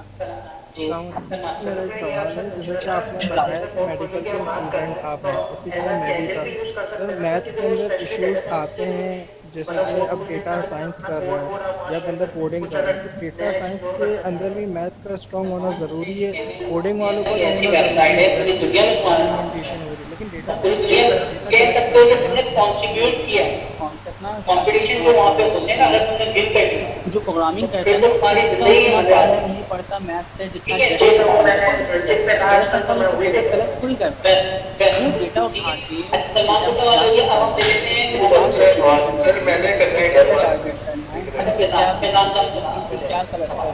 जी सर। थोड़ा सा क्योंकि ना मुझको जितनी भी साइंस जितने भी यानी प्रीवियस एक्सपेरिमेंट यूज में हैं जो नहीं हैं वो सारी की सारी डेटा पे लगाने की कोशिश है हमारे जितना भी इसकी तो स्टेट्स एप्लीकेशन से कलेक्ट हो रहा है कौन से हम उसको कहीं ना कहीं अपने पास रखते हैं, ठीक है। तो वो एक डेटा ऑपरेटर मशीन रखी है जहाँ पे वो तमाम डेटा जो 10 साल पुराना है, 20 साल पुराना है, 25 साल पुराना है, ये सारे डेटा उठा के हम सर्वर के ऊपर रखते हैं। इससे एक तरह नहीं होता है तो हम रांची में नहीं बनते। मैंने कोई भी डिजास्टर आता है तो हम क्या करेंगे, मशीनों में खत्म हो जाएगा। अब मैं सर मेरा डेटा वेयर हाउसेस हमारे सिस्टम जहाँ पे डेटा रखा जाए सही सलमान का पहला डेटा वेयर सलमान सर मैं ये आपसे सॉरी पोर्टफोलियो की बात कर रहे हैं तो हम डेटाबेस और डेटा वेयर हाउस में क्या डिफरेंस है? स्पेशली डेटाबेस मतलब पोर्टफोलियो का कोड पूरा मार्केट सलमान तुमने जो डेटाबेस जो होती है ना मैं एग्जांपल दे रहा हूं उसके अंदर लाइक 2 साल का 3 साल का कह सकते हो कि तुमने डेटा हो जाता है क्योंकि हमारे प्रोडक्शन के अंदर जब जो वहां पे सारा डेटा उठा के उस वेयर हाउस में तुम्हारी जिंदगी में मजा आता है खाली हो जाए सिस्टम हमारे खाली हो जी सर। वो मैंने सर्चिंग पे था आजकल तो मैं वही देख रहा था आजकल। बेस्ट ठीक सर राइट। अच्छा सलमान आवाज नहीं जवाब दे लेते हैं सर मैंने करना है एक सवाल।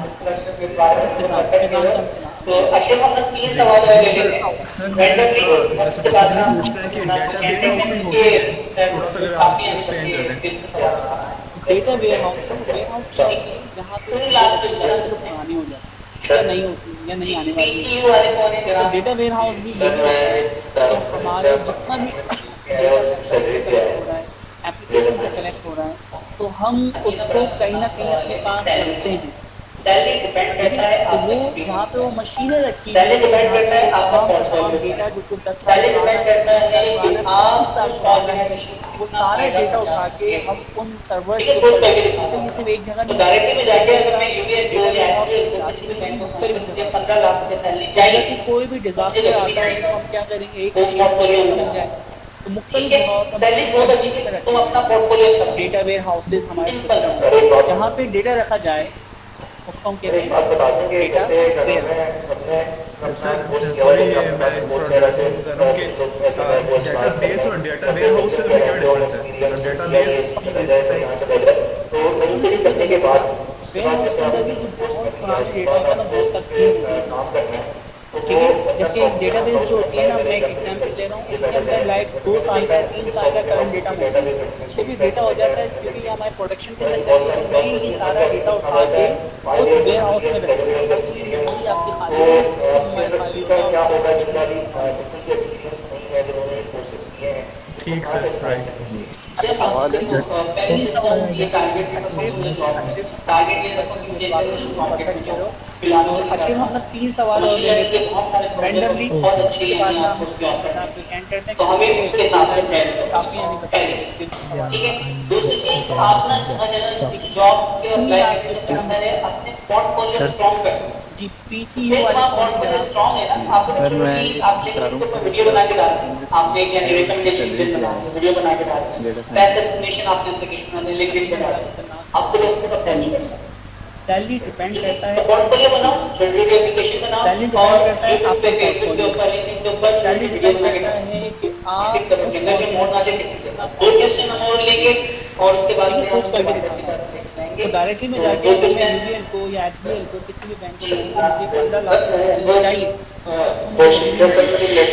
तो पोर्टफोलियो में ठीक है। सैलरी बहुत अच्छी है तो आपका पोर्टफोलियो अच्छा है। और एक बात बता दो, जैसे कोर्स किया हुआ है, जैसे कोर्स से वो स्टार्ट कर लें, फिर डिफरेंट हैंड्स ऑन एक्सपीरियंस कोई PIAC यहाँ चला जाए, तो कोर्स करने के बाद कुछ टाइम बाद आपको काम करें तो वो बंदा सॉफ्टवेयर हाउस में अप्लाई करे या फिर इंटर्नशिप देखा है मुख्तलिफ सॉफ्टवेयर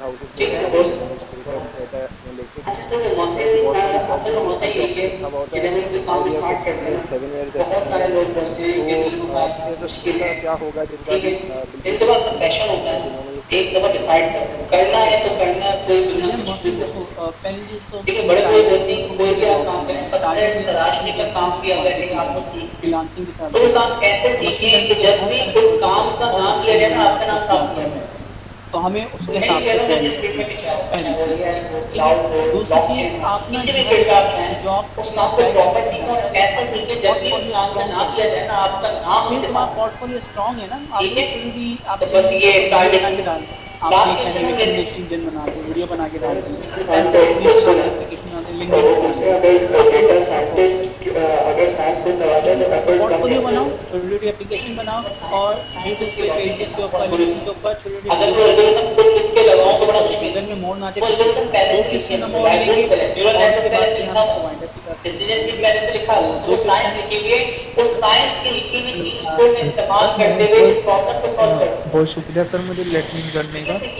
सर मैं हम साइंस नहीं लगा रहे, हम साइंस पढ़ नहीं रहे, थर्ड ईयर मैं स्टूडेंट हूँ। तो उम्मीद करता हूँ आज का सेशन बड़ा फील्ड करना बहुत मुश्किल हो रहा है, कभी क्लाउड कंप्यूटिंग कभी So thank you all for joining us today.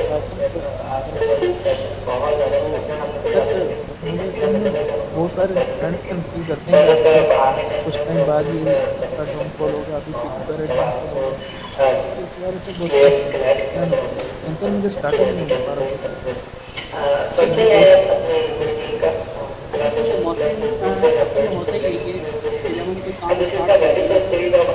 लोग बोलते हैं कि नहीं हो पाएगा, मुश्किल है, ठीक है। एक दफ़ा आपका पैशन होता है, एक दफ़ा डिसाइड करना है तो करना है, लेकिन बड़े लोग बोलते हैं कि कोई भी आप काम करें पसंद है, तराशने का काम भी अगर आप तो वो काम ऐसे सीखें कि जब भी उस काम का नाम लिया जाए ना आपका नाम साफ नहीं होगा। मैं ये कह रहा हूँ कि जिस फील्ड में भी चाहे क्लाउड हो, ब्लॉकचेन हो, किसी भी फील्ड में आप चाहें उस काम को प्रॉपर सीखें और ऐसा सीखें जब भी उस काम का नाम लिया जाए ना आपका नाम उसके साथ, ठीक है। तो बस ये टारगेट लास्ट क्वेश्चन हम लेते हैं।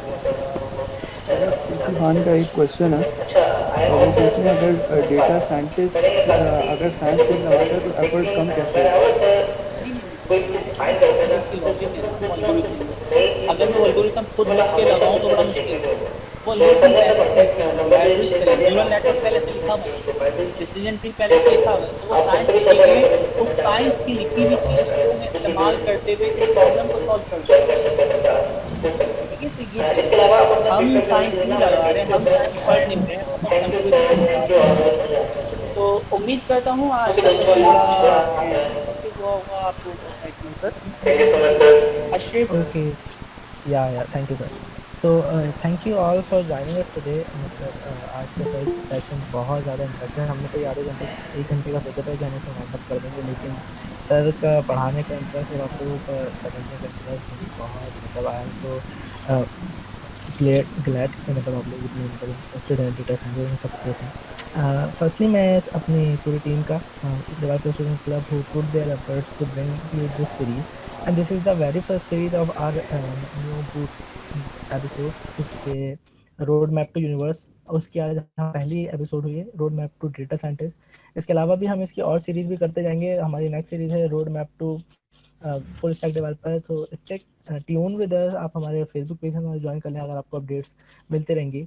This club is just established in Madrasatul Islam University, which is also known as the alma mater of Qaid Azam Muhammad Ali Jinnah. But you can join us in any session, so feel free to join us. So thank you all for joining us today, and sir, I am so much thankful कि मतलब आपने अपना time निकाला इतनी कीमती वक्त में से और हम लोगों को अपनी नॉलेज से हो गया। अच्छा, I am also a student of sir Qasim. मैंने कासिम से ये चीज़ें पहले भी पढ़ी हुई है, लेकिन व्हेन एवर सर कोई भी चीज़ डिफाइन करते हैं ना, तो उसमें कुछ ना कुछ नई चीज़ ज़रूर होती है, तो मतलब हमेशा कुछ ना कुछ सीखने को मिलता है। सो सर ने अपना कॉन्टैक्ट नंबर भी शेयर कर दिया, मैं आपसे लोगों से सर की प्रोफाइल भी शेयर कर दूंगा, आप उस पर भी सर से अगर कभी लिंक करना चाहें, कोई आपकी क्यूरीज हो अबाउट किसी भी रिलेटेड, तो आप उससे भी ज्वाइन कर सकते हैं, सर से आस्क पूछ सकते हैं। इसके अलावा आप अपना फीडबैक ज़रूर दिएगा हमारे पेज के ऊपर। And thank you sir, thank you all for joining us today. Okay दोस्तों, अल्लाह हाफ़िज़।